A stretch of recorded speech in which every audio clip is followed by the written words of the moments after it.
Good afternoon. I'm Taylor Combaluzier, a mining analyst here at Red Cloud Securities. We would like to extend our thanks to WCPD for sponsoring this session. Our next presenter is Peter Tallman, who's the President, CEO, and Director of Klondike Gold Corp. Klondike Gold is focused on advancing its 100% owned Klondike District Gold Project located at the legendary Dawson City in the Yukon. Peter, you'll have about 15 minutes or so for the presentation, and then we'll have a Q&A session afterwards. Please take it away. Thanks very much, Taylor. Hello, everyone. I'm giving a presentation entitled Building Gold Resources in the Historic Klondike Gold Fields. As a quick flag of trading, we trade in the TSX Venture as symbol KG on the Frankfurt Exchange as well, and just recently listed on the OTCQB in the US. And with that,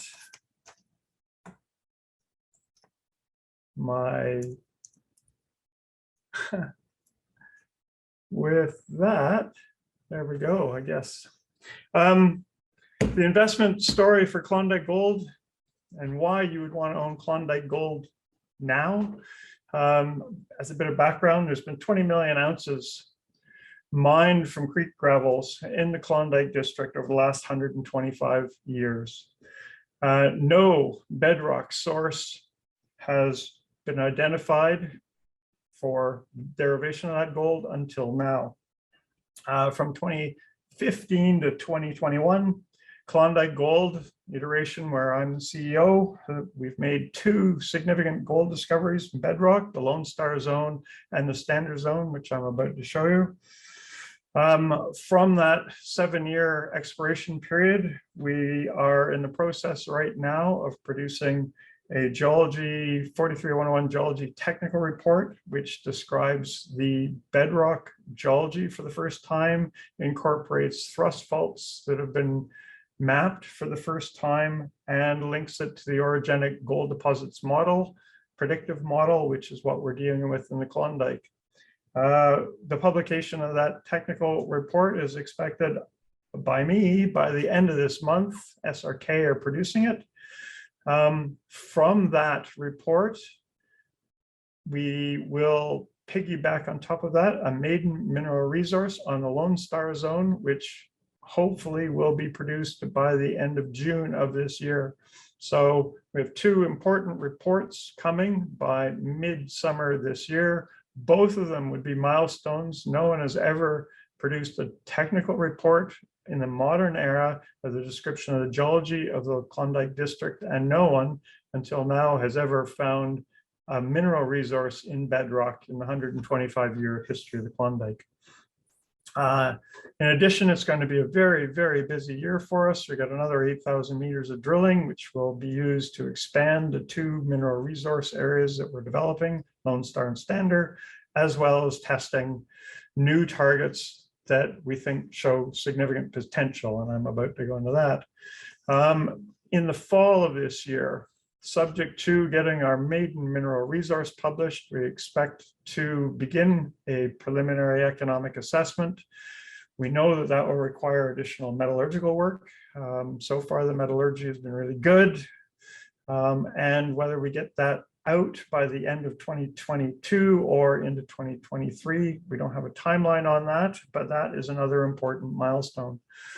And through all of this, we have already submitted preliminary permits that would allow us to work and develop at Lone Star, and those will wend their way through the permitting process this year. In summary, there's an enormous amount of potential catalysts for us.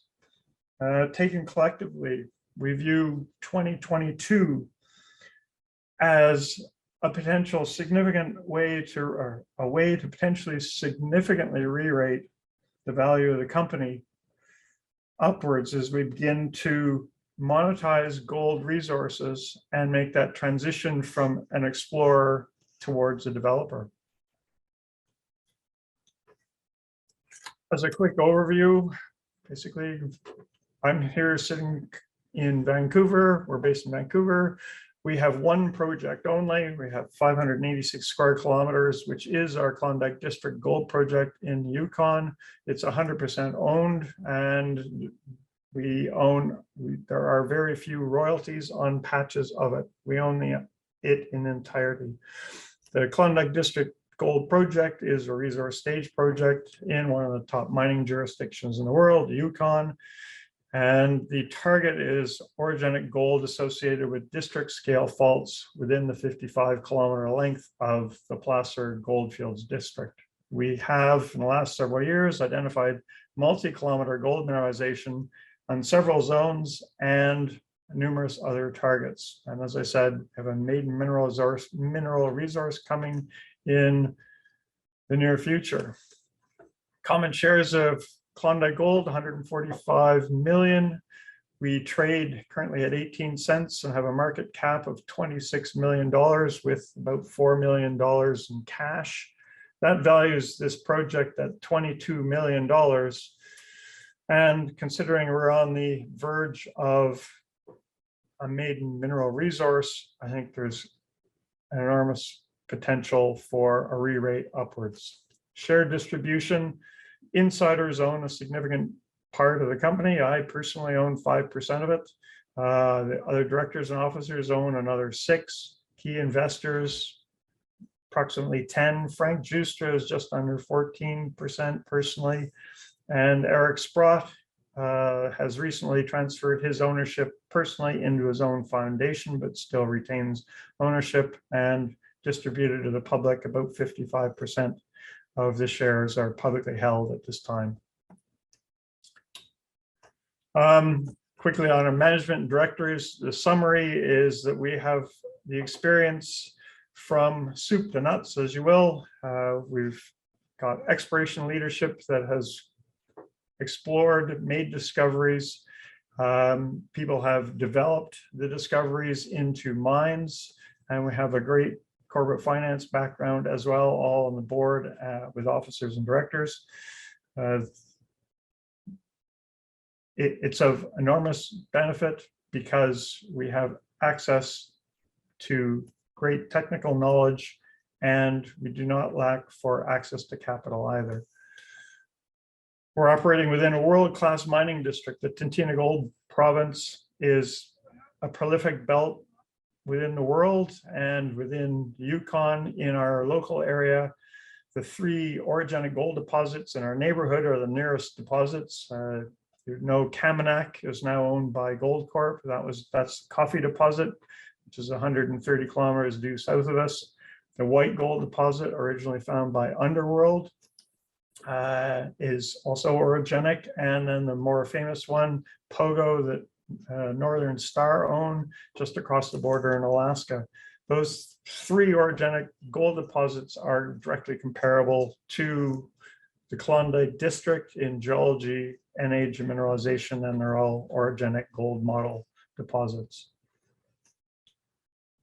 Within the district, this is, you're looking at in this map, the first major milestone for the Klondike district. We have finally figured out, after 125 years, where geology units are, and for the first time ever, have been able to put thrust faults on a map.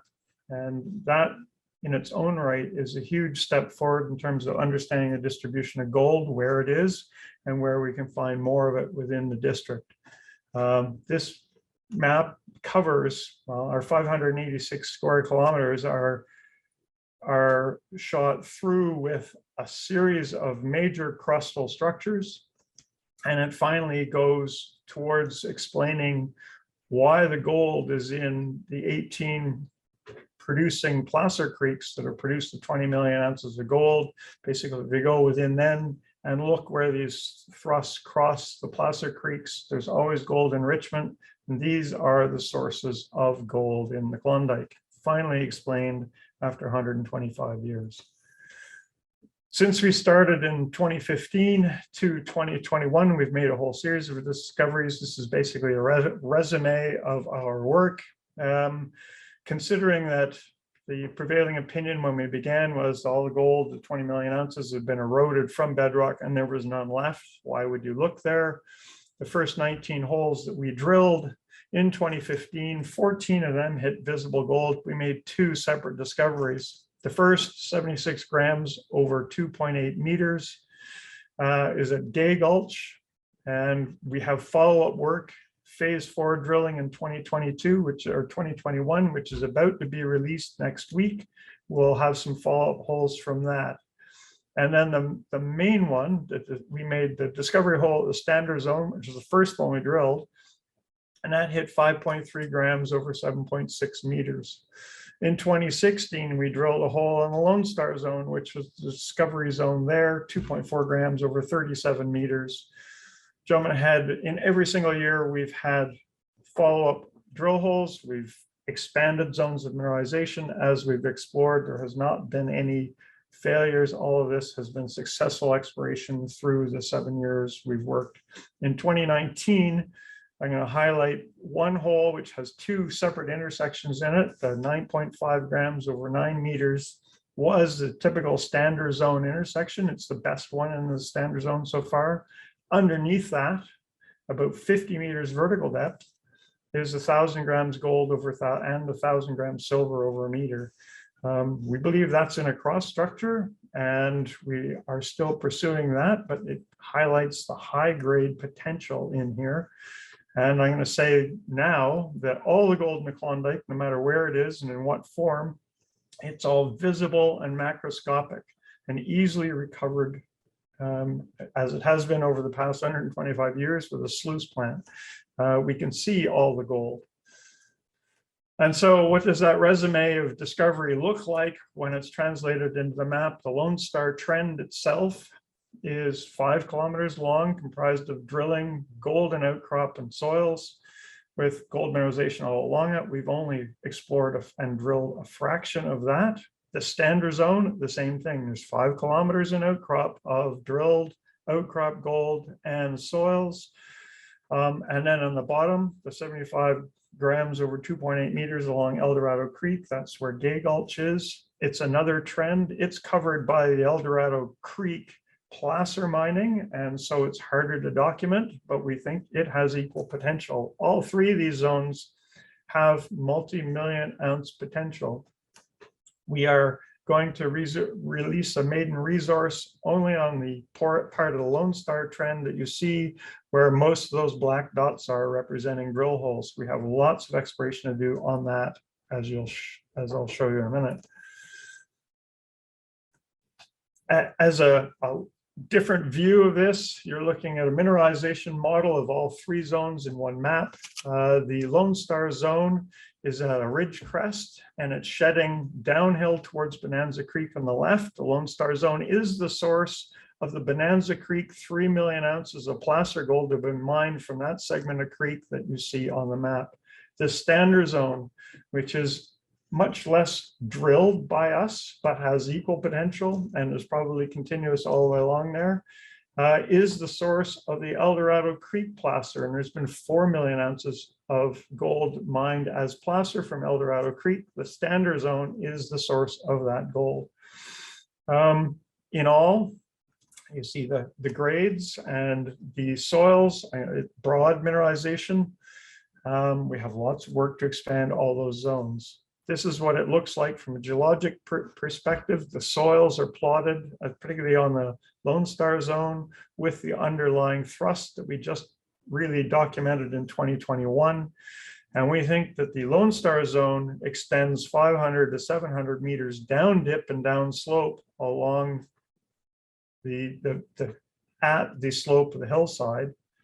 And this is a view of it kind of looking uphill. You get a sense of the sheeted veins, and you can see where the Lone Star zone basically outcrops to surface. The dip of the slope and the dip of the sheeted gold-bearing veins are about the same.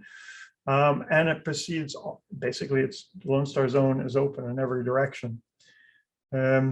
This is what the Lone Star zone looks as a block model, and basically the best grades as we understand them today are all at surface within 20 meters to 30 meters. And that's what's going to form the basis of our maiden mineral resource. We're really excited about that, and this is easily accessible with a simple open pit. We also have a pipeline of targets, and the one I really want to highlight is at the opposite end of the district, Gold Run. From 1981 to 1998, Teck operated a placer mine that progressed into the bedrock, and they mined bedrock as well over the 17-year history. They mined 25,000 ounces a year there annually for 5 months a year, and they used 4 to 6 people to do it with a backhoe, a loader, and a sluice plant. If you imagine the economics of that operation, it is Teck's most profitable mine in the history of the company by a long, long margin.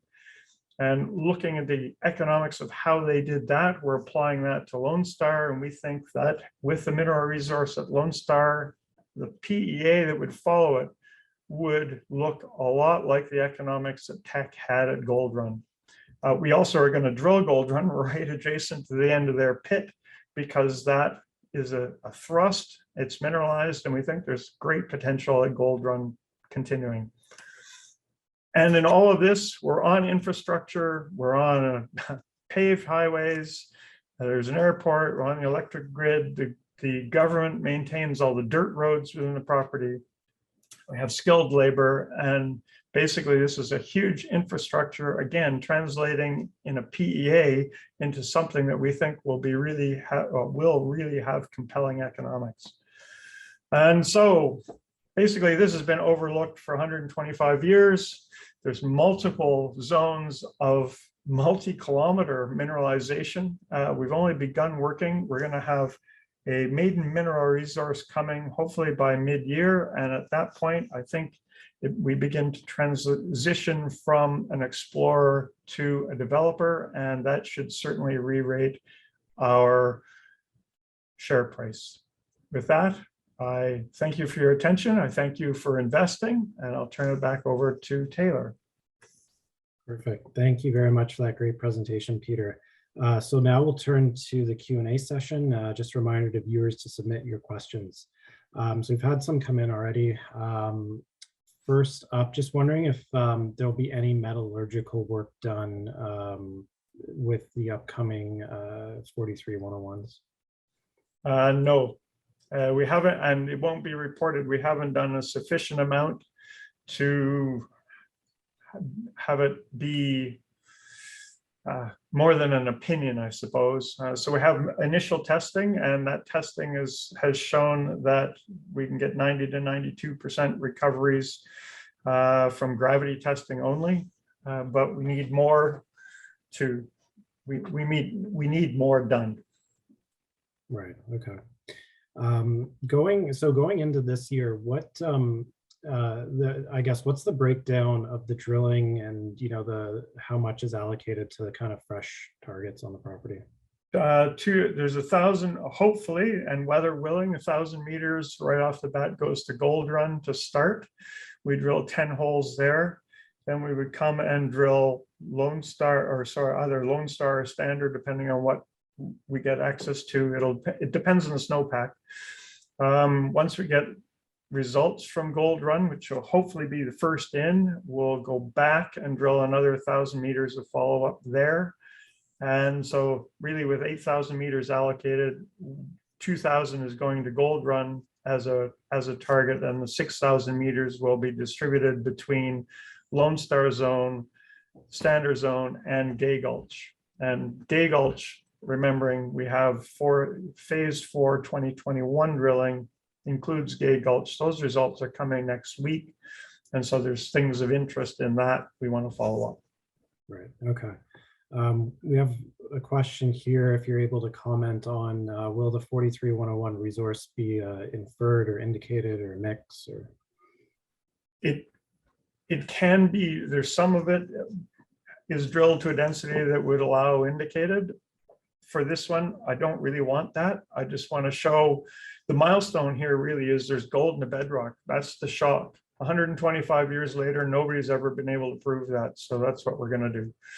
And at that point, we know we have lots of, it's not going to be a couple of years ago, I was promising the first resource would be multi-million ounces, hopefully. And we would put the work in to do that, because mineral resources tend to disappoint everyone.